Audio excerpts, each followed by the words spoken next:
Hi, and we're live. Hi, Louisa. Good morning. Hello, Good morning, Joanna. everyone. Good morning, I hope you're everyone. all. I hope you're all having a fantastic day, and welcome to and thank you for joining us live, me and Louisa, and thank you for those that are going to be watching our replay as well.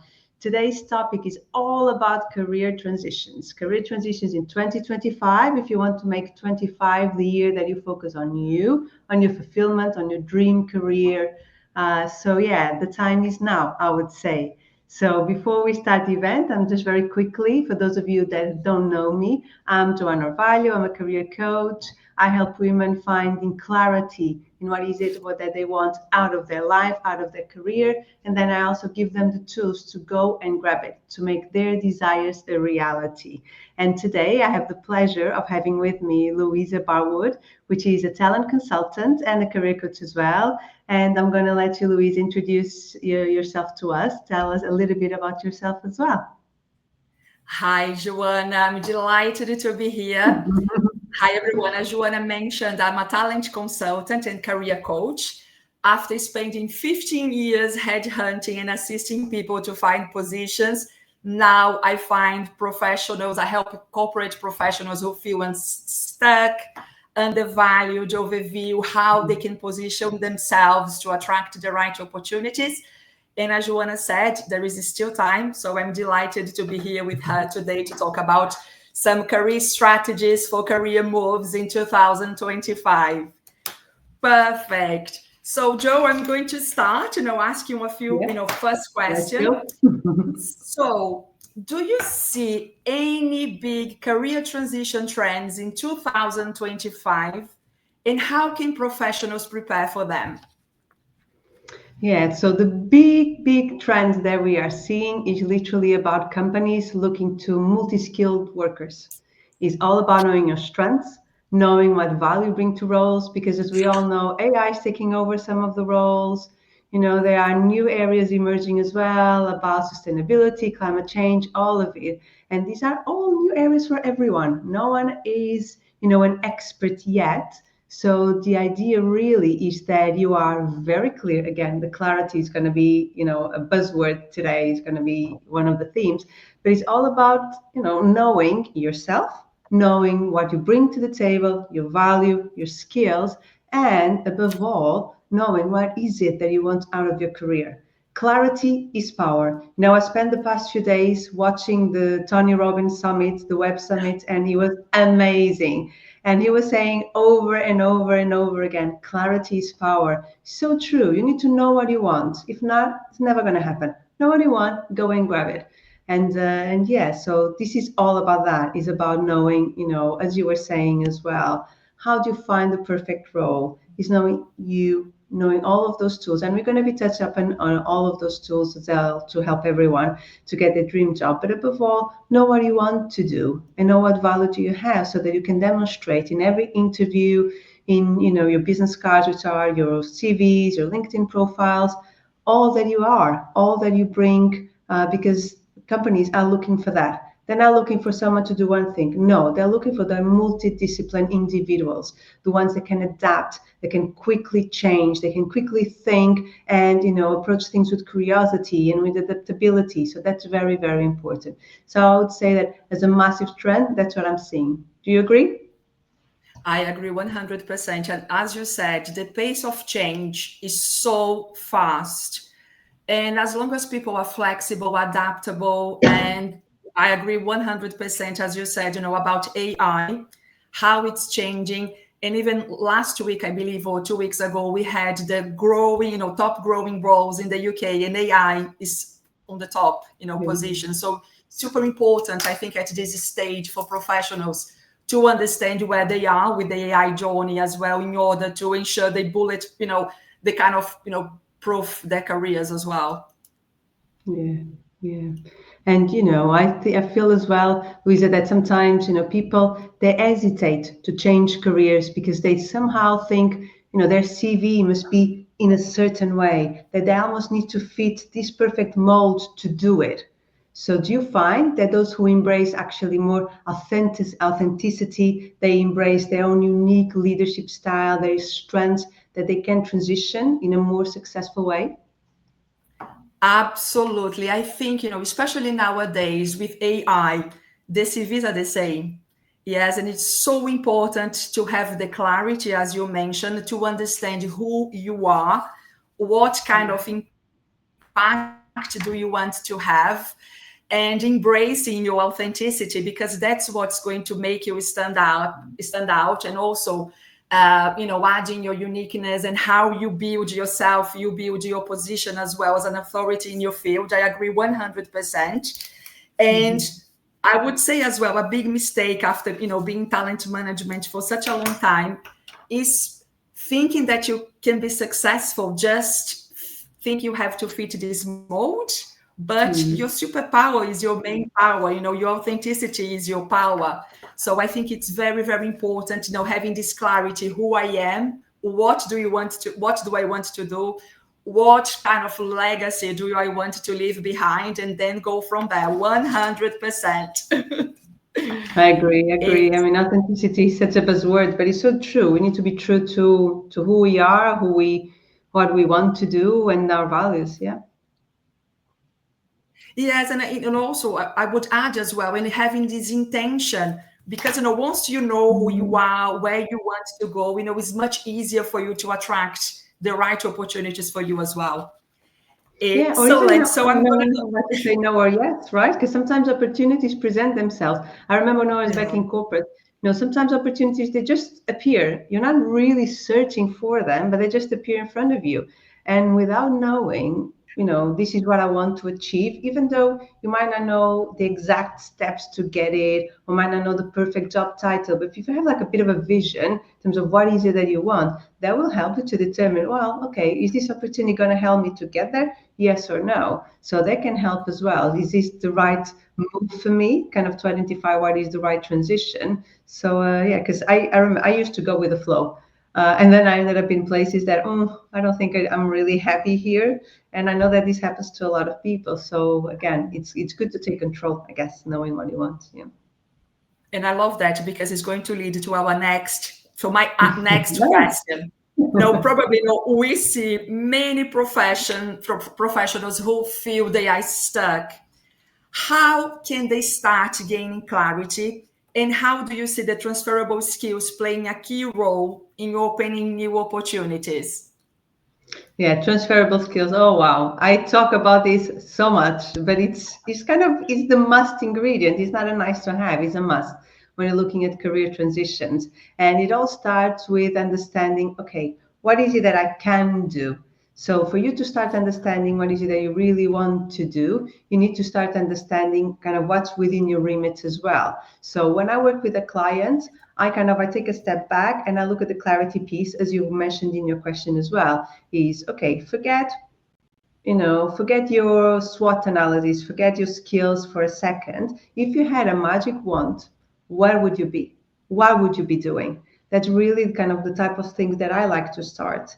And of course, sometimes this question at the beginning can be very overwhelming if you are not, prepared with an answer, or you haven't thought about it for a long time. You're just feeling either very stuck because there's no room to grow, or you're highly demotivated, whatever is the reason. But there are tools and techniques to deep dive into that and really understanding, okay, what's your vision? What's going to be your long-term goal or medium-term kind of goal? Where is it that you want to go? And then from there, from that place of almost starting to understand what really drives you, what really excites you when it comes to work, is when you start to look at, okay, from everything, from this area that I feel drawn to, what can I do inside of it? And this is where we look at the transferable skills piece, because then it's from what you want to do, what can you actually do that people, would pay you to do. So what could be turned into a job or a career? And transferable skills are, I mean, they're so important, and it's so good that that yours, that everyone knows them, because so transferable skills, they are everything from technical skills that you have, technical knowledge that can be applied in different fields. For example, if you're a project manager, if you know the project manager methodology, either it's waterfall or the agile, if you have the methodology, You can apply it to the banking sector, to a regulatory project, to the pharmaceutical sector, to logistics, whatever it is. It's a project. It's milestones, stakeholders, right? It's all of that engaging. Is in a simple way, it's like driving a car. When you learn how to drive, you learn maybe. I remember I learned on like a Toyota Yaris back in Portugal, right?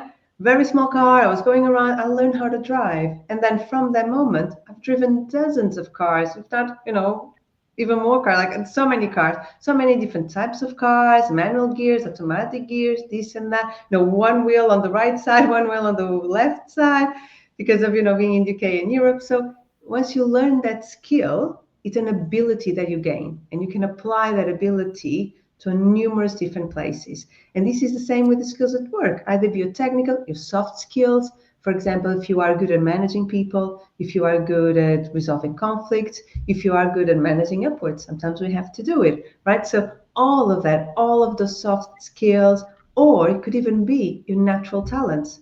Sometimes people are born with things that are so easy, so natural to them. Like I had a client who just finished working with me, and she has a very curious mind. Everywhere she goes, since she was little, in anything, in the house, at work, everywhere, she just starts thinking, how can I make this quicker and better? Like process efficiency, straight away.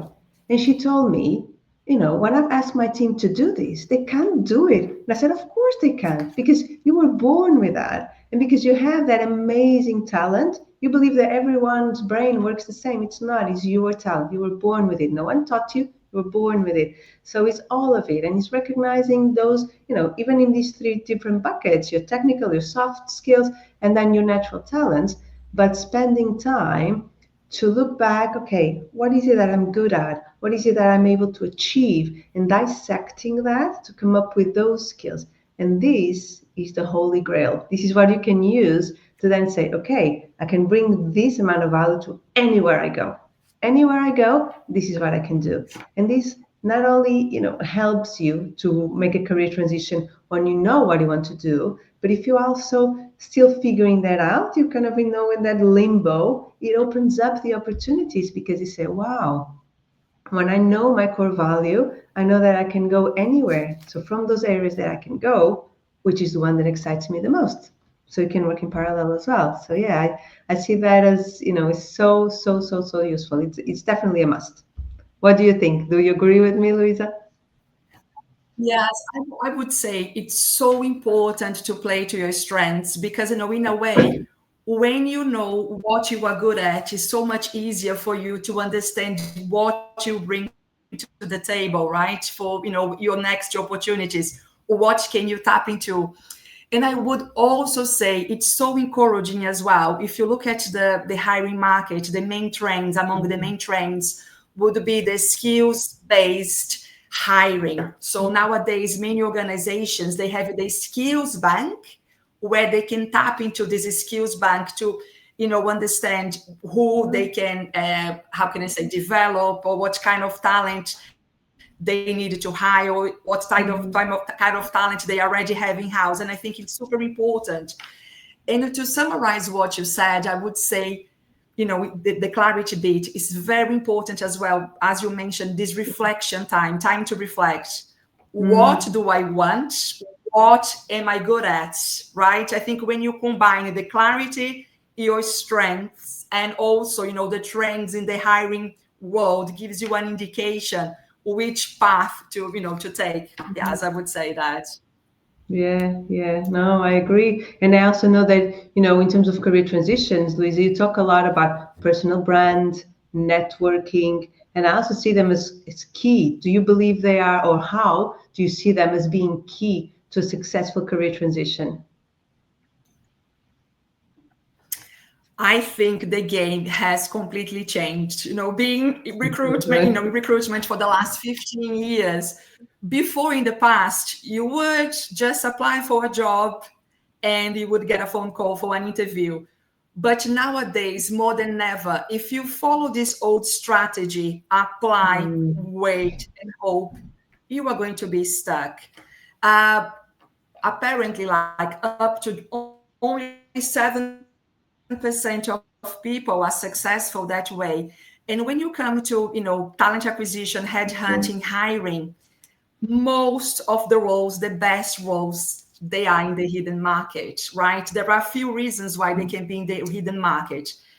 Number one, some roles, probably the best roles, they are sensitive, so they are not advertised. Yeah, so sometimes someone is still working, that position is going to be replaced, or the company is going through an expansion, and it's kind of confidential. There is this element.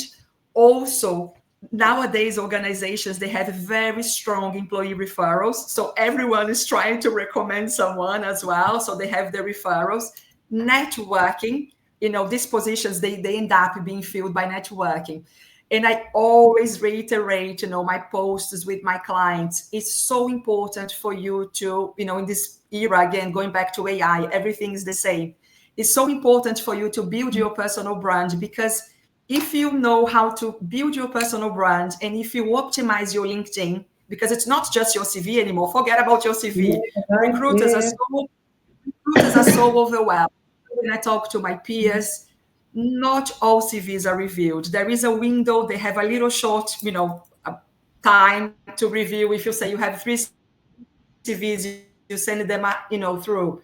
So if you want to be seen, it's important to, build, nurture your network, but being strategic. And when I say networking as well, has completely changed. It's not what can I get, what can you give first. Networking is like a bank. First, you make the deposits, you help as many people as you can. Let's say if you are thinking about career transition, changing areas, changing companies, perhaps you can look at opportunities to mentor, be a mentee, or perhaps you can volunteer to open up as well. And it's crucial. And I always tell, you can do all the work, but if you don't nurture your network, and if you just reach out for your network when you are in need, that's not good. It has completely changed. And if you wanted to stand out, ensure you build, optimize your LinkedIn.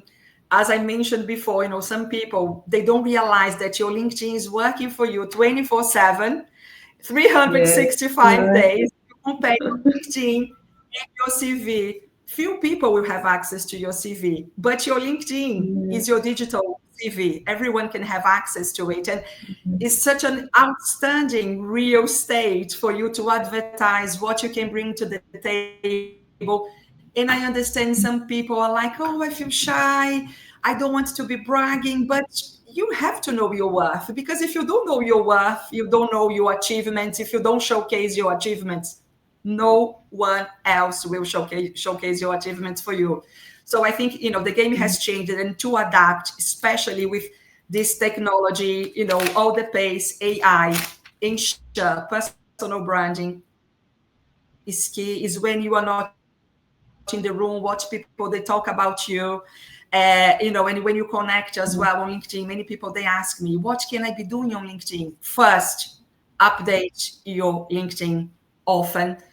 Showcase if you have attended events, if you have been part of panels, if you have written articles. Showcase, ensure you make it work for you. Try to comment in posts that are related to your field, to your area. And don't forget to make time to attend events, especially now. It's so important, face to face, not just being online, but going to events. Both of us, we met in an event, right? So networking is key, especially nowadays. There is so much uncertainty. No job is forever. Here in the UK, the average tenure is like 4 years.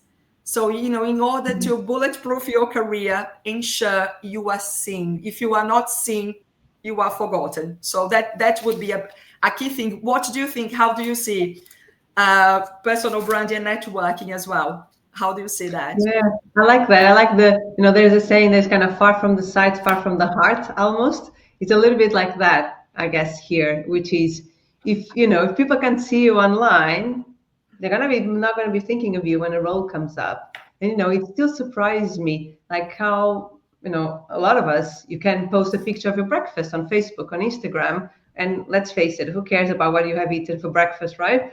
But then when you go and either you achieved something at work or you went through an amazing team event, this and that, you almost felt a little bit shy to post about it. When if we look at the two, surely attending an industry event is way more relevant than right just what you had for breakfast. So yeah, I guess he's making that shift as well. And I liked it when you said it's not about bragging, it's about showcasing. And I think there's a bit of a shift that, if everyone is feeling a little bit shy, a little bit uncomfortable, I guess, with, starting to be more active on LinkedIn to demonstrate their real interest, their real strengths, how well connected they are, this or that, is about that. I find that, and I like that, and I really liked when you spoke about networking as well, about the give element. When I was in banking, I hated networking events. I have to say, it was for me, had a very negative kind of relation. When I thought about networking, straight away my body was like cringing. Oh, I don't want to go. I don't want to go. I was trying my best to avoid everything. And when I became a coach, that dramatically changed, mainly because I think back then it wasn't the right way of thinking, not at all. But my thinking was, oh my God, I'm going to go there. I'm going to be bothering people. I don't want anything from anyone. What am I going to do? It was the total, right? Bad way of thinking. And then when I moved to coaching, not only, I had a lot of mindset shifts, fair enough, but also I started to see networking as exactly as you described.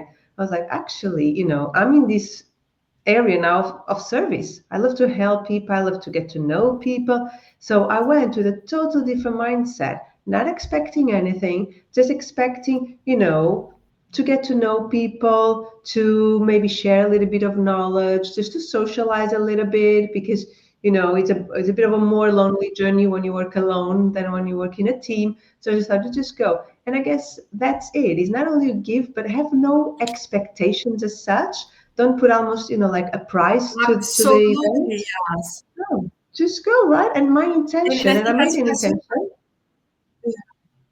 And as you said as well, I think it's a mindset shift. And one more thing that's super important as well, I think, Joanna, many people they don't realize as well, going back to LinkedIn, our Mm-hmm. profiles, they have a score on LinkedIn. The more active you Oh, are, yeah.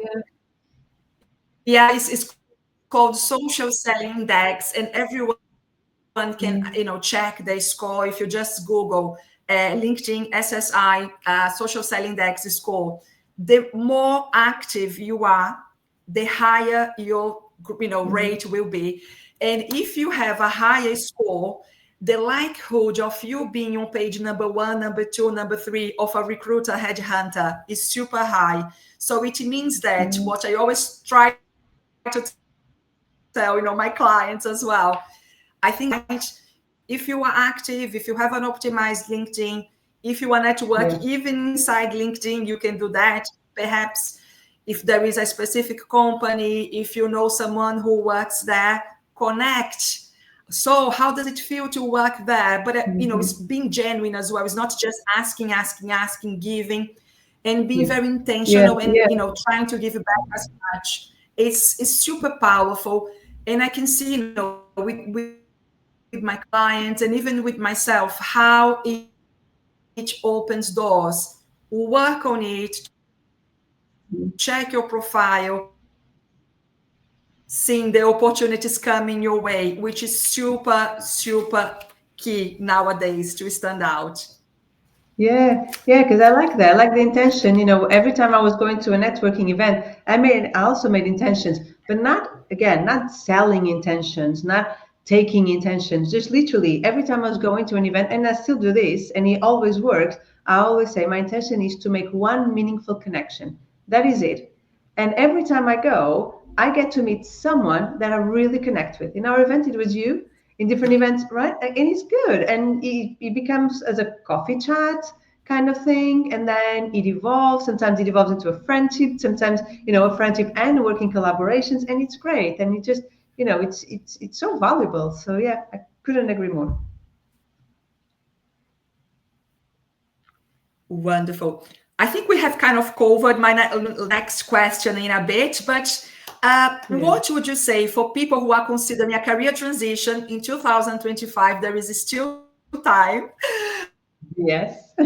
but these people, if they are hesitant to take action, what do you think should be the Joanna for them to move on? confidently, to move forward confidently, what would you suggest? I would suggest approaching things with curiosity, right? We hear a lot about growth mindset, and it's quite of an expression now. And I know that some of my clients even are, but what is a growth mindset? Everyone says growth mindset. Well, it's all about curiosity. It's about knowing that whatever you decide today or tomorrow is not a hard truth. First, it's not going to be like that forever. So approach it with curiosity. Maybe today you think, actually, I want to go and move, I don't know, into project management. And then as you start researching, it's not the ideal space for you. Okay, but maybe your perfect role has some elements of it. I go, start the journey, allow yourself the time to invest in understanding what is it that you want to do, what is it your values, speak to your network, again, not trying to gain anything, but just to understand what is it that they do they enjoy it, what does it entail, all of it. Go into almost an exploratory type of work, discovery work, and approach it with curiosity, just trying to understand, what is it that is out there, what is it that I could do with my skills, what is it that I would be happy doing, would I enjoy that, yes or no. So starting with that, and that alone will start to give you some answers. Well, when you start to gain answers, you start to gain confidence in your choices, and approach that and start the journey. You don't need to know exactly what you're going to end up, exactly how you're going to get there, if it's a straight path, if it's through that stairs. You don't need to. You just need to go a little bit with the flow, I would say, because I speak with a lot of women and they're like, oh, but I don't know what I want to do, so I decide to do nothing. Well, that's fine. But if you know that you want to change, it's like looking for a house, right? When we started to look, well, for this house where we live now, we didn't know we were going to end up with this house. We just knew we had a small flat. We wanted to raise a family. We needed a bigger house. Pretty much that was it. Hi, we've identified the problem. We needed to move. We kind of identified the need. We didn't really know, if a three-bedroom, a four-bedroom, a five-bedroom. We didn't know its exact house, where it's going to be located, it's going to meet that need. But excuse me, we've identified the issue. And with that, again, with curiosity, we start exploring. What are the areas? What are the houses available for sale? What are the prices? What is our budget? What is the size of the house that we want? All of it. And with this curiosity of looking for potential options, asking ourselves, would you be happy there? Would you want the house this size? And then we start to figure out the answers. And then we ended up buying the house. And it's not going to be a house forever. Maybe in a few years we want to move again. And that is okay because life changes, right? And this changes. And I like to use this analogy for the career because I think it's very similar.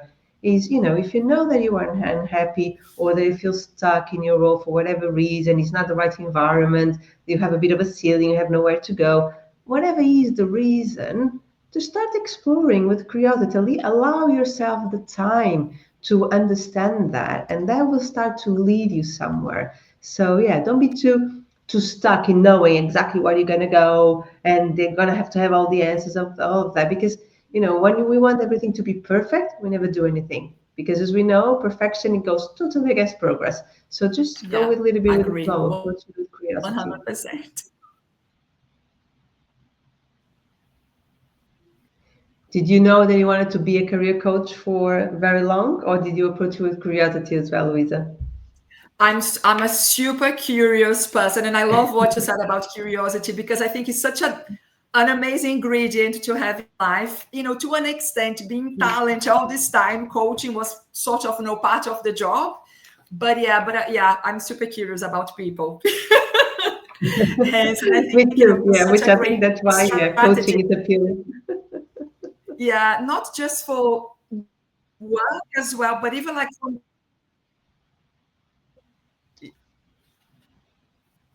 yes, and yeah, for networking as well. I think we still have time for one more question, do you reckon?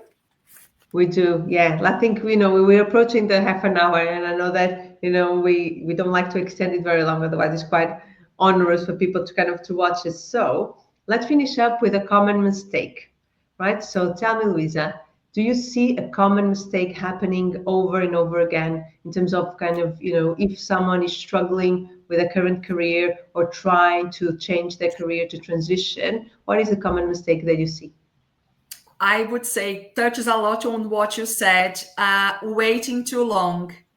Don't wait. If you are feeling stuck, if you are feeling undervalued, if you are not feeling, no one is looking at you, I think, you are not going to thrive if you are in an environment where you are not valued, if you are in an environment where would try to start moving away from the situation. What about you? What would you say? Well, I mean, I would say that the one of the common mistakes I see is that people assume without even knowing what is it that they want to do, they totally assume there's going to be a huge pay cut, that they're going to start at the bottom of the career ladder. It's an assumption which is made literally by fear. Is before they even allow themselves to think, what is it that I want to do, what is it that I could do, they start away, they allow fear to paralyze them and to let them know, no, don't even think about it. I'm sure you're going to start at the bottom of the career ladder. I'm sure you're going to have to give up a lot, your lifestyle, because of your salary or your responsibility or your sense of status, whatever it might be. Kind of, it gets paralyzed. So that's a common mistake. So what I would say is that don't let yourself be controlled by fear. And again, when you start exploring a career transition, it's not like you have to quit your job. You don't. You don't have to actually do anything apart from allowing yourself the time to go through the journey of understanding what is it that you want to do. And the good thing, if you are thinking of that and feeling lost, okay, that's fine, it's easy to say, but where do I go to? Well, the good news is you have two amazing career coaches just here that can support you with that. So the good news is no one has to do it alone. If you are thinking of that, just allow yourself, focus on yourself, invest in yourself, figure out the answers. And the new good news is, as part of knowing those answers, there's going to be the time that you're going to know, okay, this is what I want to do, and this is when I can start acting on it in a way that balances all of your needs, your financial needs, your family needs, everything that comes into play. So know that that voice saying, I'm going to start at the bottom, is just your inner voice, your fear voice talking. So don't allow it to control it. That's kind of, it's a big one, but this is the one that I see happening over and over again. Brilliant advice. I love it. Well, I loved every single piece of tips that you gave, and I'm gonna Google my SSI score on LinkedIn because I'm interested to understand that as well. So I think there was an amazing tip if someone is actively looking to change, to understand how well they are doing in terms of LinkedIn, to see if they will come up on the searches. So yeah, there was an amazing practical tip amongst all others that you gave for sure. But that one personally stuck with me because I thought, I can use that myself as well. That's great. Brilliant. So we will be sharing, as for everyone who has participated, we will be sharing our ebooks. Yes. Correct, Joanna? So as a gift for watching us. Oh, sorry, Luisa. No, go on. You go on. Sorry. Sorry, I was just going to say, as a gift for watching us live and on the replay. Well, if you register, that's how we have your email address. We're going to be sharing with you two workbooks. My one is Unstuck in 60 Minutes, and it will allow you, if you are in a place, as we've described it so well during the live, in terms of you're unhappy, but you don't know what to do, you feel super stuck. It allows you to start asking you some of those tricky questions that you need to ask yourself so that you can start to unveil what is it that you could actually do with your career. And then, Louisa, I'll let you explain yours. Yes, and I will be sharing mine, the Career Accelerator Playbook, where if you are feeling stuck, not sure what to do, I'm including so many strategies on how you can make your career moves in 2025. Thank you so much. It was a pleasure, Joanna. Thank you very much. As always, thank you, it's a pleasure everyone. too. And thank you everyone to watching us live. And if you watch the replay and if you have any questions, please post it in the comments or come to Louisa and or myself directly via DMs. And also, if you haven't registered for the event and you'd like to receive the workbooks, that's absolutely fine. Again, just reach out and we very happily send them your way. So have a lovely day, everyone. Thank you, Lisa, so much. It was a pleasure to do this training with you, and we see you all very soon. See you soon. Wishing you all the best of luck, everyone. Take care. Bye-bye. Thank you. Bye.